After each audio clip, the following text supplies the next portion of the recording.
പുതിയൊരു വീഡിയോയിലേക്ക് സ്വാഗതം. ഞാൻ സാദിഖ്.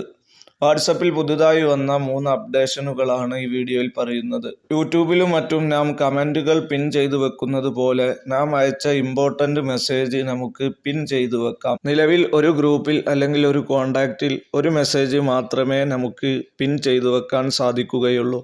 പിൻ ചെയ്തു വെക്കാൻ ഉദ്ദേശിക്കുന്ന മെസ്സേജ് പ്രകാരം ടച്ച് ചെയ്ത ശേഷം 3 ഡോട്ട് ക്ലിക്ക് ചെയ്യുമ്പോൾ നമുക്ക് ഇങ്ങനെ പിൻ എന്നൊരു ഓപ്ഷൻ ലഭിക്കുന്നതാണ്.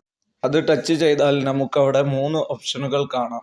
24 മണിക്കൂർ, 7 ദിവസം, 30 ദിവസം.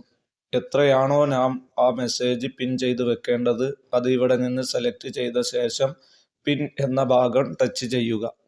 നേരത്തെ പറഞ്ഞതുപോലെ ഒറ്റ മെസ്സേജ് മാത്രമേ ഇപ്പോൾ പിൻ ചെയ്ത് വെക്കാൻ സാധിക്കുകയുള്ളൂ. പിൻ ചെയ്ത് വെച്ചത് നമുക്ക് ഇവിടെ മുകളിൽ കാണാൻ സാധിക്കുന്നതാണ്. ഇവിടെ ടച്ച് ചെയ്ത എല്ലാവർക്കും ആ മെസ്സേജ് കാണാനും വായിക്കാനും ശ്രദ്ധിക്കാനും സാധിക്കുന്നതാണ്. നാമാണ് മെസ്സേജ് പിൻ ചെയ്തു വെച്ചതെങ്കിൽ നമുക്കവിടെ 2 ഓപ്ഷൻ കാണാം. Unpin, go to message. Go to message എന്ന ഭാഗം ടച്ച് ചെയ്താൽ നാം പിൻ ചെയ്ത മെസ്സേജ് അവിടെ കാണാം. അത് ഇനി സമയത്തിൻ്റെ മുമ്പ് തന്നെ നമുക്കവിടെ നിന്ന് ഒഴിവാക്കണമെങ്കിൽ അൺപിൻ എന്ന ഓപ്ഷൻ നൽകിയാൽ മതി. അപ്പോൾ ഇപ്രകാരം അതവിടെ നിന്ന് പോയതായി കാണാം. അപ്ഡേറ്റ് നോക്കാം.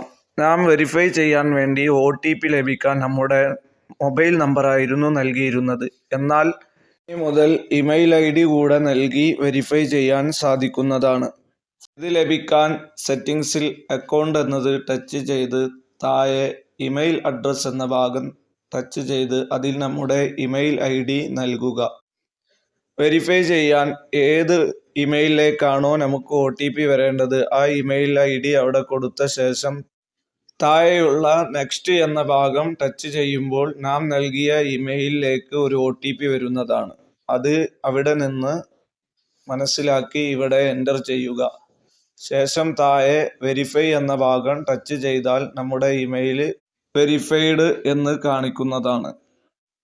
മൂന്നാമത്തെ അപ്ഡേറ്റ്, നാം ഉപയോഗിക്കുന്ന വാട്സപ്പിൽ തന്നെ നമുക്ക് മറ്റൊരു നമ്പറിലോ മറ്റൊരു ഫോണിലുള്ള വാട്സപ്പോ ഉപയോഗിക്കാൻ വേണ്ടിയിട്ട് ആഡ് അക്കൗണ്ട് എന്ന ഈ ഭാഗം ടച്ച് ചെയ്ത ശേഷം സാധാരണ നാം വാട്സപ്പ് ഉപയോഗിക്കുന്നത് പോലെ മറ്റു നമ്പറുകൾ നൽകി നമുക്ക് ഒന്നിലധികം വാട്സപ്പുകൾ ഒരേ ആപ്ലിക്കേഷനിൽ ഉപയോഗിക്കാൻ സാധിക്കുന്നതാണ്. ഈ വീഡിയോ ഇവിടെ അവസാനിപ്പിക്കുന്നു.